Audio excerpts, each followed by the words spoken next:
تناول القرآن الكريم ضمن آياته الكريمة قصص وأقوام سابقين، وذكر مواقف وأحداثا مرت لقرون خلت. ومن بين هذه القصص قصة أصحاب الفيل التي تتحدث عن أبرهة الأشرم حاكم اليمن، وهو الذي بنى كنيسة اسمها القليس، وكانت هذه الكنيسة من أعجب ما في الأرض في زمانه، وكان الهدف من بنائها أن يجبر العرب وقريش على الذهاب والحج إليها. فلما بلغ الخبر للعرب ذهب أحدهم وأحدث فيها، ثم رجع إلى أرضه. فلما وصل الخبر إلى أبرهة الأشرم غضب غضبا شديدا وقال: من صنع هذا؟ فقالوا له: رجل من العرب من أهل البيت الذي تحج العرب إليه بمكة.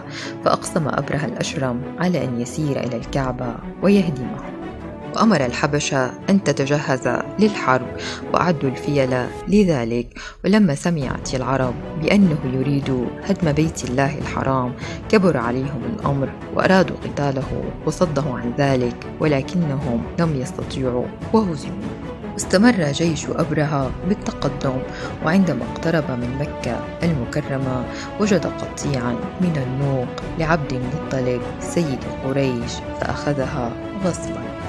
فخرج عبد المطلب جد الرسول محمد صلى الله عليه وسلم طالبا منه أن يرد له نوقه ويترك الكعبة وشأنها، فرد أبرهة النوق لعبد المطلب ولكنه رفض الرجوع عن مكة. وخرج أهل مكة هاربين إلى الجبال المحيطة بالكعبة خوفا من أبرهة وجنوده والأفيال التي هجم بها عليهم. وحين ذهب عبد المطلب ليسترد نوقه سأله أبرهة: لماذا لا تدافعون عن الكعبة؟ فأجاب عبد المطلب: أما النوق فأنا ربها، وأما الكعبة فلها رب يحميها. وأمر أبرهة جيشه والفيل في مقدمته بدخول مكة، لكن الفيل لم يتحرك وبرك مكانه، فضربوه ووخزوه لكنه لم يقم من مكانه. ثم كان ما أراده الله في أن يهلك القائد وجيشه، فأرسل الله عليهم جماعات من الطير تحمل أحجارا لا تصيب منهم أحدا إلا هلك، فقتلتهم وشتتت أشلاؤهم. وقد أنزل الله عن هذه الحادثة قرآنا يتلى في سورة الفيل. قال تعالى: بسم الله الرحمن الرحيم: ألم ترى كيف فعل ربك بأصحاب الفيل؟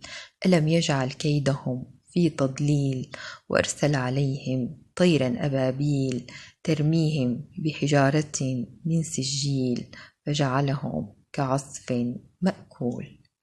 وقد سمي هذا العام بعام الفيل نسبة للحادثة التي وقعت فيه. وولد في هذا العام سيد المرسلين سيدنا محمد صلى الله عليه وسلم ليكون رحمة للعالمين. وفي نهاية القصة إذا أعجبتكم أرجو عمل إعجاب واشتراك بالقناة، والسلام عليكم ورحمة الله وبركاته.